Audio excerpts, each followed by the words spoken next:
ہمارا حکومت وقت سے مطالبہ ہے کہ پارا چنار اور اس کے ملحقہ علاقوں میں ہونے والی دہشت گردی اور ان دہشت گردوں کے خلاف فی الفور ایکشن لیا جائے۔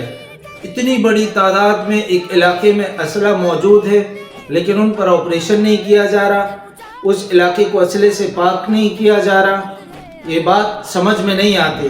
کوئی جھوٹی افواہ پھیلا دے کہ کسی مدرسے کے اندر کوئی لائسنس یافتہ پسٹل بھی رکھا ہوا کسی کو جھوٹی خبر بھی مل جائے تو پورے کے پورے علاقے سراپا احتجاج ہوتے ہیں۔ جی مدارس میں دہشت گردی ہوتی ہے، مدارس کے اندر اسلحہ برآمد ہو گیا، جہاں گھر گھر کے اندر اسلحے کے ڈپو بنائے ہوئے ہیں ان کے خلاف ایکشن لیا جائے، اس ملک کو شام بننے سے بچایا جائے، جو لوگ انتشاری ہیں انہیں گرفتار کیا جائے، ان علاقوں کو اسلحے سے پاک کر کے پرامن علاقے بنائے جائیں، اور یہ ذمہ داری حکومت وقت کی ہے اور ہمارے قابل احترام اداروں کی ہے۔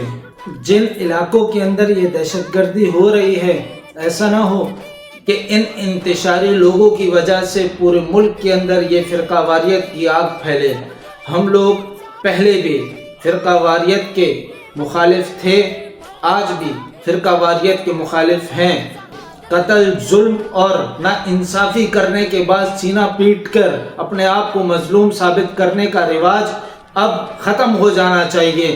لہٰذا جو جھوٹے مظلوم بنے ہیں یا پھر وہ لوگ جو انتشار پھیلانے کی کوشش کر رہے ہیں یا وہ لوگ جنہوں نے اپنے گھروں کے اندر دہشت گردی کے اڈے قائم کر کے رکھے ہیں، وہ لوگ جو دوسرے ممالک کی ایما پر آ کر پاکستان کے اندر انتشار پھیلانے کی کوشش کر رہے ہیں، تو ان لوگوں کے خلاف ایکشن ہونا چاہیے تاکہ ملک کے اندر امن کی فضا قائم رہے۔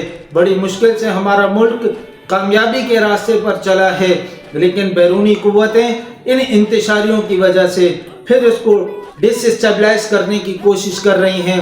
لہٰذا ہم ملک پاکستان کے رہنے والے ہیں، ہماری دعا ہے کہ یہ ملک امن اور سلامتی کا گہوارہ بن جائے۔